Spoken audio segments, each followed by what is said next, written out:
ఎక్సెల్లా global study abroad summit 2024 జరగబోతోంది. ఫిబ్రవరి 11న ఉదయం 10 గంటల నుంచి సాయంత్రం 5 గంటల వరకు తాజ్ డెక్కన్, బంజారా హిల్స్, హైదరాబాద్ లో. నమస్తే సార్, కేఎస్ ప్రసాద్ గారు. నమస్తే అమ్మా. సార్, వైసీపీ నేత కేశినేని నాని టీడీపీ నుంచి వైసీపీలోకి వెళ్ళారు. ఆయన కొన్ని వ్యాఖ్యలు చేశారు సార్. టీడీపీలో చంద్రబాబుకి ఆయన కొడుకు లోకేష్కి తప్పితే ఎవరికి పదవుల విషయంలో గ్యారంటీ ఉండదు, ఎంత కష్టపడినా ఫలితం ఉండదు, వాళ్ళిద్దరు సీట్లు మాత్రమే గ్యారంటీ, మిగతా వాళ్ళకి లేదు అని చెప్పి. అలాగే లోకేష్ గురించి కూడా ఒక అసమర్థులు అన్నట్టుగా అన్ని కొన్ని వ్యాఖ్యలు చేశారు.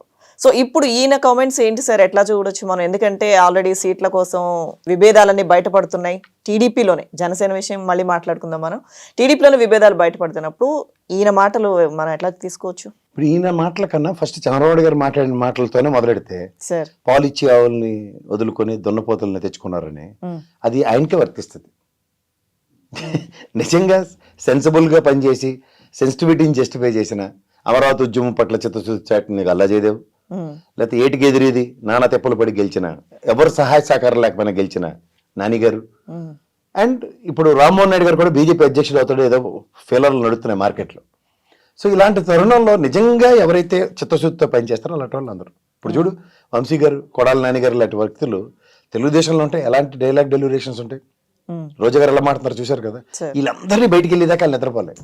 ఆఖరికి తెలంగాణలో రేవంత్ రెడ్డిని కూడా వదులుకునేదాకా వాళ్ళకి ఎవరికి మనశ్శాంతి రాలేదు. ఎందుకు? ఇది ఎప్పుడో చూడు, మన రాష్ట్ర విభజనకి కాంగ్రెస్ వాళ్ళందరికీ తెలిసి కూడా మన పుట్టి ముంచినట్టు ఇక్కడ తట్టబొట్ట సర్దేస్తామని తెలిసి రేవంత్ రెడ్డికి అలా అలా అలా సురక్షితంగా గమ్యస్థానంలో దేపెట్టేదాకా నిద్రపోలేదు. అంటే తన అనుకున్న వాళ్ళకి మాత్రమే లిమిటెడ్ ఎడిషన్స్ ఉంటాయి. ఆ లిమిటెడ్ ఎడిషన్స్ జస్టిఫై చేయడానికి చంద్రబాబు నాయుడు ఇప్పుడు లేటెస్ట్గా ఆ చిన్నపిల్లడు ఒకడు వచ్చారు. ఈ చిన్నపిల్లడికి అసలు ఏటీ తెలియదు, తిండి దాని ఆవశ్యకత తప్ప. అలాంటి వాడిని పట్టుకుని ఇప్పుడు రాజకీయాలు చేసేద్దాం అంటే ఎక్కడ అవుతాయి? అందుకే నువ్వు గమనించలేదమ్మా, నువ్వు ఒక సీనియర్ జర్నలిస్ట్ మీడియాలో ఉన్నావు ఎన్నో రోజులు బట్టి. తెలుగుదేశం ఇలాంటి పంథా ఎప్పుడైనా చూసావా? విభిన్నంగా నడుస్తుంది ఈ 4-5 సంవత్సరాలు బట్టి. అసలు ఒక ఎజెండా లేకుండా నడుస్తుంది. అంటే నానిగారు లాంటి వ్యక్తి మాట్లాడడం చాలా చాలా చాలా ఈజీ. ఎంత ఈజీ అంటే ఇప్పుడు దానితోటి ఇవాళ ఒక మార్కెట్లో నడుస్తుంది చూడు, ఐ క్విట్ పాలిటిక్స్ అని ఆయన రిపబ్లిక్ టీవీకి ఇచ్చింది. అది పాద్దామని కొద్దామని. దానికి వాస్తవానికి ఐ క్విట్ పాలిటిక్స్ అన్న దగ్గర సెల్ఫ్ గోల్స్ ఎలా వేసుకుని తిరుగుతున్నాడు చూడు. ముఖ్యమంత్రి అయితే కానీ అసెంబ్లీలో పెట్టాలని జయలలిత శపథం చేశాడు. ఆ జయలలిత సామర్థ్యం ఉందంటే సభకు నమస్కారం. ఇక్కడ ఏమవుతుంది? ఏజ్ ఫ్యాక్టర్ ఒక పక్కన. Apart from that original vibrations నుంచి డీవియేట్ పార్టీ నడిపిస్తున్నారు. సో దాంట్లో ఏమవుతుంది? ఒరిజినల్ మొనాటమీ బ్రేక్ అయిపోయింది. ఆ మొనాటమీ ఎప్పుడైతే బ్రేక్ అవుతుందో నువ్వు గమనించగలిగితే జెడ్పీ ఎలక్షన్స్ నుంచి లగైత్ మా వల్ల కాదని కాడి వదిలేశారు. నెక్స్ట్ ఇలా తెలంగాణ ఎలక్షన్స్కి వచ్చారు, మా వల్ల కాదని కాడి వదిలేశారు. ఇప్పుడు తదనంతర పరిణామంలో రేపు పొద్దున కుప్పం చాలా కష్టంగా ఉందని వస్తున్నాయి కదా. ఎందుకు వచ్చింది? సేఫ్ జోన్లో ఉందామని చెప్పి కొడుకుని తీసుకెళ్ళాడు కూర్చోబెట్టాడు అనుకో. ఇంకా ఈక్వేషన్స్ మారిపోయినట్టే కదా. ఎందుకంటే కుప్పంలో తరుగుదల కనబడుతుంది ఎదుగుదల కన్నా, ఓన్లీ మేకపోత గాంభీర విన్యాసాలే కనబడుతున్నాయి. ఆయనలో నుంచి వచ్చిన మాటలు చూసుకోవాలంటే 7 సార్లు గెలిచిన వాడిని నేను ఇక్కడ, నాకు స్థానికంగా అన్నీ తెలుసు తెలియవా అన్న దగ్గర రెవెన్యూ డివిజన్ చేసావా? సభకి నమస్కారం చేయలేపారు. జగన్మోహన్ రెడ్డి గారు రాగానే దాన్ని రెవెన్యూ డివిజన్ చేశారు. సో ఇట్లాంటివన్నీ గమనిస్తుంటే రాజకీయ క్షేత్రంలో పనికొచ్చిన పనులు కాకుండా పనికిరమాలిన పనులకు అలవాటు పడ్డారు. ఎలా? ఈ భౌగోళిశాలలో పౌడర్ డబ్బాడు, అలా ఎవరు ముగ్గురు, ఒకటి పచ్చళ్ళోడు, ఒకటి పేపర్లు వేసుకునేవాడు, ఒకటి పెట్రోల్ బంకోడు. వీళ్ళు ముగ్గురు ఇచ్చిన డైరెక్షన్లోనూ ఆ పౌడర్ డబ్బా కోసర డైరెక్షన్స్లోనూ పార్టీని నడిపించేస్తున్నారు. అది ఎలా చేశారు?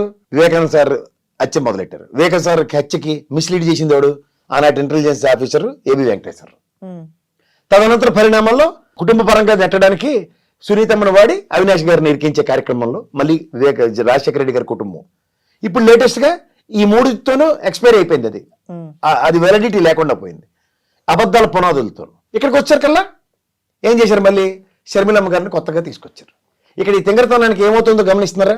40 సంవత్సరాలు లెగసీ కలిగిన తెలుగుదేశం పార్టీ గురించి చర్చ లేకుండా జనసేన జనసేన జనసేన మీడియా అంతా అలవాటు చేసుకుని తిరిగింది, ఇంక్లూడింగ్ ఆ పౌడర్ డబ్బా ఛానల్ ఉడత సైతం. నువ్వు గమనించలేదు? ఈ తదనంతర పరిణామాల్లో ఇవాళ ఏమైంది? ఈ కుటుంబ పరంగా ఉన్నది ఎక్స్పైర్ అయిపోయింది. అలాగా వాళ్ళ అబద్ధాల పునాదుల మీద ఇటుకలు పేర్చుకుంటూ చేసిన పని. అబద్ధాలు ఏంటి? నెంబర్ 1, షర్మిలమ్మ గారి అబ్బాయికి భారతమ్మ గారి కూతురికి పెళ్లి చేయకుండా కుటుంబ తగ్గులే అన్నారు. కానీ అబ్బాయి వేరే అమ్మాయిని ప్రేమించి హ్యాపీగా పెళ్లి చేసుకుంటాడు. అంటే అది లేనట్టే కదా. లేని దాన్ని అనవసరంగా వచ్చకాయించి మాట్లాడినట్టే కదా. ఆ ట్రాప్లో పడిందోడు. బొక్కబొర్ల పడింది తెలుగుదేశం పార్టీ, ఆడ జింగి చిక్కం బ్యాచ్కెళ్ళు అక్కడ రోజు 40 విద్వాంసులు వెళ్తారు. ఇదే చెత్తని ఆ స్క్రిప్ట్ ప్రకారం స్క్రీన్ ప్లే ప్రకారం నటించి ఇంకేం చేయలేదు తేలికి ఇప్పుడు మళ్ళీ షర్మిలమ్మ గారిని తీసుకొచ్చారు. ఆల్రెడీ 40 సంవత్సరాల పార్టీ గురించి డిస్కషన్ లేకుండా జనసేన పార్టీని తీసుకొస్తే వీళ్ళిద్దరూ దమ్మిడికి పనికిరాలనుకుని పక్క తీసి ఒక కట్టిన వేసేసి సినిమాలకు అర్థమయ్యే భాషలో షర్మిలమ్మ గారిని తీసుకొచ్చారు. ఇప్పుడు షర్మిలమ్మ గారి గురించి డిస్కషన్ ఏమని, సాక్షి టీవీలో వాటా ఉందట, ఏడుంటుందమ్మా, అక్రమమైన ఆస్తులు సంపాదించడం జగన్మోహన్ రెడ్డి గారు భారతమ్మ మీద అన్ని ఏ నుంచి 8 దాకా నెంబర్లు పడిపోతాయి విజయసాయి రెడ్డి గారి మీద. అక్కడ అనిల్ గారిది కానీ షర్మిలమ్మ గారి పేర్లు కానీ ఉండవు, కానీ వాటాలు ఉన్నాయట. అలా నడవడ పెట్టిన అందరినీ క్విట్ ప్రోకో అని చెప్పి వాళ్ళందరినీ తగిలించారు, ఐఏఎస్ ఆఫీసర్లు కంపెనీ వాళ్ళతో సైతం, ఆ నిమ్మగడ్డ లాంటి లాంటి అందరినీ. కానీ ఇక్కడికి వచ్చారు కల్లా షర్మిలమ్మ గారు కానీ అనిల్ గారి మీద కనీసం ఒక ఈడీ నోటీస్ ఇచ్చిన ఎంక్వైరీ ఉదంతో ఏమైనా ఉందా? అవేవి లేవు. ఈ అబద్ధాలన్నీ జస్టిఫై చేసి ఒక కథ నడిపించడానికి ఒక స్క్రిప్ట్ రెడీ చేసుకున్న దాంట్లో అదేదో నిజం అనుకుని వీళ్ళు మాట్లాడితే మళ్ళీ తెలుగుదేశం బొక్కబోర్లో పడినట్టు. దానితో మంగమ్మ శబ్దం లాంటి శబ్దం, నేను ముఖ్యమంత్రి అయితేనే లోపలికి వెళ్తాను. ఇప్పుడు ఈ ఫీలర్లన్నీ కలిపితే వెళ్ళలేని నిస్సహాయ స్థితి. సో దీంట్లో ఒక బ్రహ్మాండంగానూ ఒక బొంబాడింగ్గాను పనిచేస్తున్న ఒక ప్రభుత్వ విధి విధానాల్లో 40 ఏళ్ళు బట్టి 14 సార్లు ముఖ్యమంత్రి అయినా సరే ఏంటి కావాలో ప్రజలకి అది తప్ప అన్నీ చేశారన్న పశ్చాత్తాపంతో ఉన్నాడు చంద్రబాబు నాయుడు.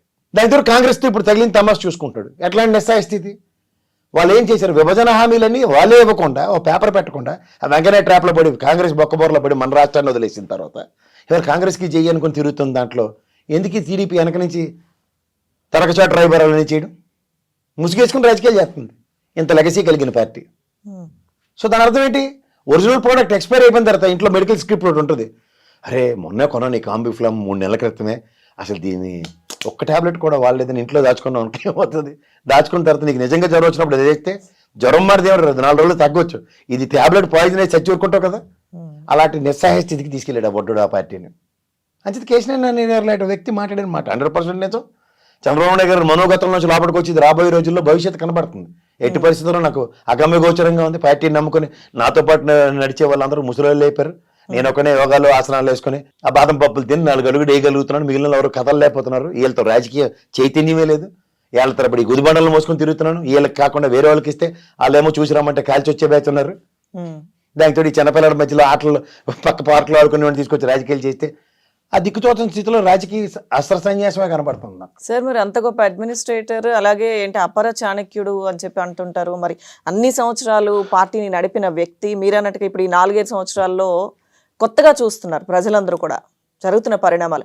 మరి ఎవరి సామర్థ్యం ఏంటి అనేది పార్టీ బతకాలి అంటే కొన్ని అది కడుపు తీపి కానీ ఏదైనా కానీ కొన్ని పక్కన పెట్టాల్సిన పరిస్థితి ఉంటుంది కదా సార్. అవతల ప్రత్యర్థి వాళ్ళ రాజకీయ ప్రత్యర్థి అనుకున్న వ్యక్తిని చూస్తున్నారు కదా. ఇప్పుడు నీకు ఎంతసేపు ఇప్పుడు మీకు ఏదైనా చూడు లోపల ఇన్హెరెంట్గా ఒకటి బుర్రలో రీల్ తిరుగుతూ ఉంటుంది. నేను నాది ఒక ఎగ్జాంపుల్ చెప్తా. నేను ఒక పాత కంపెనీలో ఒక మిర్చి యార్డ్లో అక్కడ మిర్చి కొనడానికి వెళ్తున్నాం, ఎందుకంటే మాది స్పైస్ ఆయిల్ కంపెనీ. వెళ్తుంటే ఆ బళ్ళారి పరిసర ప్రాంతంలో ఒకడు రాయి పట్టుకొని ఉన్నాడు. కారు మీద వేస్తాడేమో టెన్షన్ పడి నేను మా ఎండి గారు మెల్లిగా తప్పించుకొని వెళ్ళిపోయాను. రాయి అన్నది బుర్రలో ఉంది, గుర్తుంచుకో. నిజంగా వెనక నుంచి వస్తున్నాం. ఆ ఫియట్ యూనో కార్స్ అని ఫస్ట్ శాంట్రో మ్యాటిజ్ కార్లతో పాటు అది లాంచ్ అయింది. ఆ యూనో కార్లకి ఈ ఆయిల్ సంప్ కిందన ఉంటుంది, రాయి కిందన ఉంది. రోడ్డు మీద చూసుకోకుండా మేము ముందుకెళ్ళాం, ఆ సంపుకు తగిలి మొత్తం ఆయిల్ లీక్. అంటే మాకు బండి బ్రేక్ డౌన్ రాయితో అన్నది ఒక ఇండికేషన్ ఉంటుంది ఎక్కడో దగ్గర. మీకు అర్థమైందా? సో నేను ఎందుకు ఈ విషయం చెప్తున్నానంటే మనకి మన ఫెయిల్యూర్ విషయం అంతర్గతంగా లోపల నడుస్తూ ఉంటుంది. ఏదైతే మనం చేసామో ఇవాళ చూడు, ఒక Nandamuri family versus Nara family అన్న దగ్గర నందమూరి ఫ్యామిలీ నోట్లో మట్టి కొట్టి వాళ్ళ అధికారం. ఎందుకంటే ఆ రోజుల్లో నోట్లో నేలకొండి కాస్త తగడం బగడం అనే ఏకైక వ్యక్తి ఎవరు హరికృష్ణ గారు.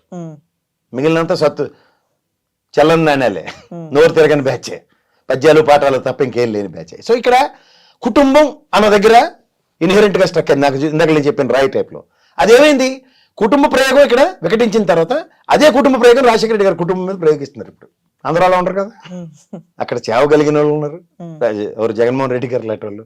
ఇక్కడ పౌరుషాలు, బ్రీడ్లు, కుటుంబం ఆవశ్యకతలు, వాళ్ళ నాన్నగారు లెగసీ ఇంకా చెప్పుకునే చెట్టు పేరు చెమ్ముకుని గాయలు అమ్ముకునే బ్యాచే ఉన్నారు. ఇక్కడ ఒక్కరోజు సాక్షిలో అనుకుంటాను రాజశేఖర గారి బొమ్మ తప్పించి, కానీ చూసారా రాజశేఖర గారు తప్పించారని అడవాడే. ఎందుకంటే వీళ్ళు చెట్టు పేరు అమ్ముకుని కాయలు అమ్ముకునే బ్యాచ్, ఆయన స్వతంత్ర ప్రతిపత్తి కలిగిన బ్యాచ్. సో ఈ ఫ్రిక్షన్ లో నలిగిపోతుంది ఎవరంటే చంద్రబాబు నాయుడు. రాజశేఖర రెడ్డి నా మిత్రుడు, తగ్గ తనయుడు కన్నాడు, నేను తగ్గ తనయుని కన్నానా, బబరాజమానం భజగోవిందాన్ని కన్నానా. ఈ భజగోవిందం బ్యాచ్ ఏమవుతుందంటే పార్టీకే ముంపు తెచ్చే కార్యక్రమం తరలేదు. అదే కేశవనారాయణ గారు చెప్పారు. అన్ని చూడుకోవాలంటే ముందే ప్రవచనాలు వస్తున్నాయి, పాలిచ్చి అవును వదులుకుని ఒట్టిపోయిన గేదెలు కట్టుకున్నారని. అదేమైంది వెనక్కి చూస్తే అన్ని బేరమని ఏడ్చి గేదెలు అన్నీ ఒట్టిపోయినవి, వాటిని తీసుకెళ్ళి ఏడు చేయాలి. దీంతో పోరాట తత్వం పటిమ ముందుకెళ్దామంటే నీకు చూడుకోవాలంటే నీ ఎబిలిటీ నువ్వే తగ్గించుకుంటున్నావు. నాకు పొత్తు లేకపోతే దిక్కు లేదనేది తగ్గించుకుంటుంది ఎవరు? నువ్వే.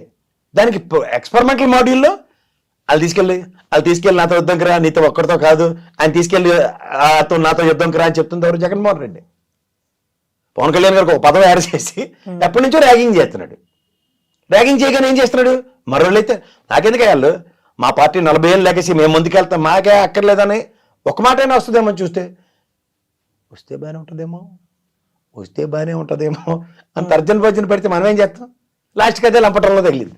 సార్, సీట్ల విషయంలో వచ్చిన విభేదాలకి అచ్చెన్నాయుడు ఏమైనా పరిష్కారం చూపిస్తారని కొంతమంది ఆయన దగ్గరికి వెళ్ళడం, నా పరిస్థితే చెప్పలేని విధంగా ఉంది పార్టీలో అని చెప్పి ఆయన అన్నట్టుగా కూడా కొన్ని కథనాలు వచ్చాయి కదా. కథనాలు కదా, వాస్తవాలు. ఇప్పుడు ఎందుకంటే ఇప్పుడు ఏకమేకే కూర్చోబోతున్న అచ్చెన్నాయుడు గారు అంచేత ఏం చేయాలి?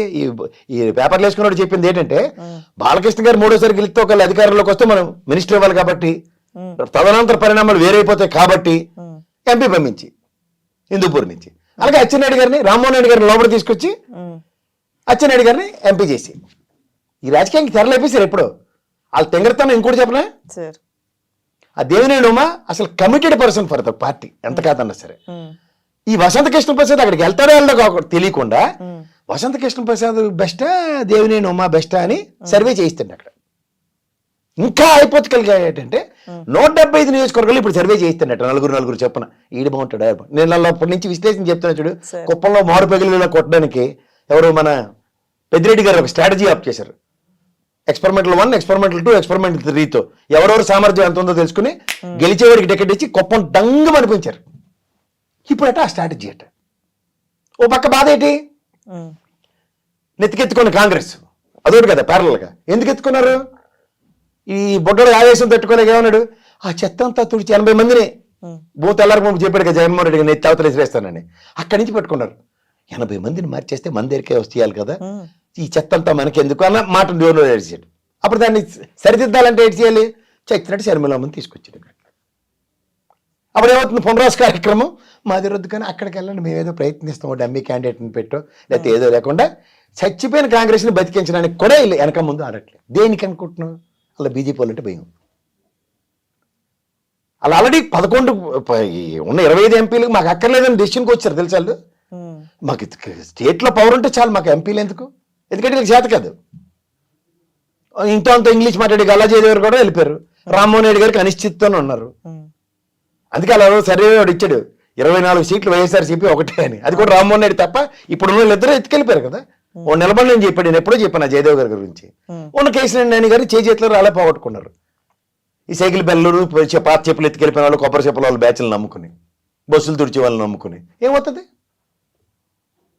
సో ఈ పర్యవసానాలు అన్నిటికీ అలా ఇంటర్వ్యూ ఇప్పుడు లీక్ అయిందా అని అంటే ఇంకోసారి ఎందుకు లీక్ చేయవలసి వస్తుంది అంటే అదే ఇంటర్వ్యూ ఒకవేళ పాత అనుకున్నా క్రానికల్ ఆర్డర్లో పెట్టి చూస్తే ఇక్కడ కార్డు వదిలేసింది తెలంగాణలో, అక్కడ కార్డు వదిలేసింది జడ్పీటీసీ ఎంపీటీసీలు. మళ్ళీ రాబిన్ శర్మ గారు లటకమని చెప్పి పరిస్థితులు ఏం బాగోలు, మీరు ఎలాగో శపథం చేశారు కాబట్టి మనం ఎలక్షన్ వదిలేస్తే బెటర్. అందుకనే తండ్రి కొడుకుల చాట్నే రాజకీయం నడుస్తుంది, కానీ మిగిలిన ఎవరిది కన్సిడరేషన్స్ లేవన్న విషయం చెప్తున్నారు. ఇప్పుడు పొత్తుకెళ్తున్నాం, గతంలో ఇచ్చిన స్టేట్మెంట్ రిట్రేట్ చేయొచ్చు కదా. 23 మంది మా వాళ్ళు గెలిచారు, నువ్వు ఒకటి గెలిచావు కదా బాబు, 24 సీట్లు కాకుండా 171 కానీ వచ్చేద్దాం, పొత్తులో మాట చెప్తారా? ఈ మధ్యలో ఇంకా పవన్ కళ్యాణ్ ఢిల్లీ వెళ్ళి ఏమైనా మాట్లాడేసి ఓ గోకి ఇంత పెచ్చేమైనా తీసుకొస్తాడేమో బీజేపీ పరంగా ఇంకొక ఆశ. వాళ్ళు ఇవన్నీ ఆశలు చూసి నువ్వు ఇప్పుడు రావద్దు, పక్కకెళ్ళి ఆడుకో, తర్వాత వద్దు నేను పిలుస్తానని చెప్పి పవన్ కళ్యాణ్ వెళ్ళి లోకేష్తో పాటు ఆడుకోమని చెప్పారు పక్కన గ్రౌండ్లో. వాళ్ళు పార్టీ ఆఫీస్లో కట్టారు ఓ స్టేడియం, అక్కడ ఆడుకునే ప్లేస్లో వెళ్ళి ఆడుకోమని చెప్తున్నారు. ఇప్పుడు ఈ మధ్యలో బీజేపీ స్ట్రాటజీ పండగ రోజు 12, 13, 14లో మొదలెట్టారు. ఏ నియోజకవర్గంలో ఎలాంటి క్యాండిడేట్లు ఉన్నారు, ఎంతమంది యాస్పిరెంట్స్ ఉన్నారు తెలుసా? జనవరి కాడికి పండగ కూడా పక్కన పెట్టి ఆ కంటిన్యూషన్లో ఇవాళ నియోజకవర్గాల వారిగా పురంధేశ్వరం గారు తిరిగేస్తున్నారు. ఇంకేముంది కదా, అన్నిటికీ షెడ్ రేవడ్ అవుతారు లాస్ట్కి. సార్ ఆ పార్టీ ఈ పరిస్థితిలో అనేది ఎవరు ఎక్స్పెక్ట్ చేసి ఉండరు కదా సార్. Original ability. అందుకని ఎప్పుడైతే సరే గొర్రె కషాయవాడిని నమ్మితే ఏమవుతుంది? తెగి పడుతుంది. అది వల్ల వాడు ఇంత గడ్డేసాడు, ఇంత బాదం పప్పు పెట్టాడు, నా కొమ్ములకి నూనె రాశాడు అనుకుంటే ఏమవుద్ది? ఈ పచ్చళ్ళోడు సొంత మామనే ముంచేశాడు కదా. ఆ పెద్దానికి పెట్టిన గతి ఏంటో తెలుసు కదా మనకి. ఈ పేపర్లు వేసుకున్నాడు ఏం చేసాడో తెలుసు కదా. ఈ పెట్రోల్ బంక్ కూడా సంగతి చెప్పక్కర్లేదు. వాళ్ళు మెలో డ్రామాలోనూ రోజు మౌన యాక్షన్లో చేసుకున్న వాళ్ళని తీసుకొచ్చి వాళ్ళతో రాజకీయాలు చేస్తూ ఉంటే ఎట్లా వద్దమ్మా? సో ఈ ఉపద్రవాన్ని కోరి తెచ్చుకున్నారు. ఇదేంటి మేము 40 సంవత్సరాలు లెగసీ కలిగిన ఈ పార్టీ గురించి చర్చించిన అవసరం కాకుండా ఈ పవన్ కళ్యాణ్ ఇష్యూ ఎందుకు చర్చించబడుతుంది అన్న దగ్గర ఒక్క దగ్గర ఖండన లేవు. సార్ దీని ఫలితమేనా సార్ రా కదలరా సభల్లో వాళ్ళ పార్టీ నేతలే సీఎం జగన్ గురించి పొగుడుతూ మాట్లాడడం?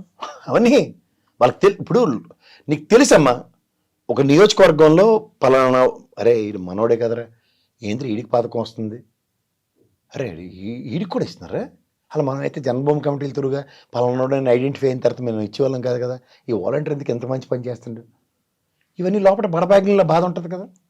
అది ఎక్కడో ఏదో రూపంలో బయటకు రావాలి కదా, అలా బయటకు వస్తుంది. ఇంకా నాయకులైనా సరే భావావేశాలకు గురి అయిన వాళ్ళందరికీ ఏమవుతుందంటే ఫ్రస్ట్రేషన్ ఎక్కువైపోతే నిజాలు బయటకు వచ్చేస్తాయి. అది చూడు వాళ్ళ తింగరతనాలు. సింపుల్గా చెప్తా, రఘురామకృష్ణ వాళ్ళ పార్టీ నుంచి బయటకు వచ్చాడు, వాళ్ళు స్వస్థం లేదు, వాళ్ళు అరుపులు అరుచుకుని ఆ సంగతి వీళ్ళకెందుకు, ఆయన బుధాల మీద మోసుకొని తిరిగి వీళ్ళకున్న బేతాలు చేయలేరు కాదు. ఆ గుదిబండల లాంటి వాళ్ళు మోసుకొని తిరుగుతాడు చంద్రబాబు నాయుడు, వాళ్ళు తీసుకొచ్చి బలవంతంగా నెత్తికెక్కించారు. ఈయన కవర్ చేసుకోలేక కాల్సి వస్తున్నారు. ఇవన్నీ అవసరమా వీళ్ళకి? అది ఏదైనా పనికొచ్చిన పని ఉందా? ఒక పక్క వివేకానంద రెడ్డి గారి మర్డర్ విషయంలో ఆ రోజు నీ చేతిలో 2 నిమిషాల పని లబ్డే వెంటే అయిపోయింది. ఎవడు చేశాడు? ఆ దస్తగిరి గారు ఇప్పుడు బండి మీద తిరుగుకుంటూ ఛాలెంజ్లు చేస్తాడు, అందరికి తిట్టుతున్నాడు. ఆడికి బెయిల్ ఇప్పించి ఆడి త్రూకి ఏదో చేసేద్దాం, ఆ లోడెత్తోడు ఉండి ఉండేవాడు కాబట్టి ఏదో కాలక్షేపంకి 25వ తారీఖు దాకా నటించగలిగారు లాస్ట్ ఇయర్లో. ఆ తర్వాత కాడి తిరిగింది. ఏమైంది? సునీతమ్మ కుటుంబంకి చుట్టుకోగానే సిబిఐ ఎంక్వైరీకి అక్కడికక్కడ వదిలేశారు, చేతులు కాలు కడుక్కుని అవతల పక్క వచ్చారు. గమనించావా? ఇప్పుడు కొత్త మేటాపోట్లో షర్మిలమ్మ దొరికింది, అంతే. మళ్ళీ లబోదిబో వాళ్ళ సాక్షిలో మాట ఉందట, అన్న అన్యాయం చేసేట ఇవి పట్టుకున్నారంట, పట్టుకుని మళ్ళీ వీళ్ళకి ఇస్తే అవును కదా. వాళ్ళ పచ్చళ్ళు సడన్గా మనోడు చిన్నపిల్లలు నడుస్తున్న ఈవినింగ్ వాక్లో అరే బాబాయ్ వచ్చి మనకేం మైలేజ్ రావట్లేదు హ్యాపీ అన్నాడు. ఆ పచ్చళ్ళోడు మాట నమ్ముకుని ఆపేశాడు ఆ మాట. అదర్వైజ్ తెల్లారిసేట్లు హూకి ఇల్లు బాబాయ్, ఇదే కదా పనికిమాలినవని. నేను పనికిమాల స్లోగన్లతోనూ పనికిమాలిన పనులతో చేసుకుని నెత్తి మీద బడేల మీద మొట్టకాయలు వచ్చి బొప్పులు వచ్చిన తర్వాత సిగ్గుతో కూడిన బిడియంతో కూడిన అలా సినిమా డైలాగ్ లాగా నేను ప్రజాస్వామ్యంలో నిలబడలేకపోతాను అన్న వెనుకబాటు చర్యలకి తెరలేపుతాను. సార్ ఇప్పుడు విషయం అది కాదు కదా సార్, అంటే వాళ్ళ విషయాలు వీళ్ళవి, ఎవరు జగన్ తిడుతున్నారు ఎవరు వైసీపీని తిడుతున్నారు అని పట్టించుకోవాల్సిన విషయం అది కాదు కదా సార్. పార్టీని ఎలా బలోపేతం చేసుకోవాలి, పక్కన ఆయన అన్ని విధాలు సిద్ధమైపోయాడు, ఎలా ఢీ కొట్టాలి, ఇది కదా. సో ఇది పక్కదారి పట్టడం వల్లే పరిణామాలు ఇవా ఇప్పుడు ఇప్పటివరకు మీరు చెప్పినవన్నీ? అంతే. ఇప్పుడు నీకు సే ఫర్ ఇన్సిడెంట్ ఒక 45 నియోజకవర్గాలు నేను చాలాసార్లు బట్టి చెప్తున్నా, 45 నియోజకవర్గాల్లో నీ ప్రెజెన్స్ లేదు. ఓకే, 15 నియోజకవర్గాల్లో కన్సిస్టెంట్గా 15-18 నియోజకవర్గాల్లో 3 టర్మ్స్ బట్టి రిప్రజెంటేషన్ లేదు ఫ్రమ్ తెలుగుదేశం. వీటి మీద ఎంత ఫోకస్ చేయాలి?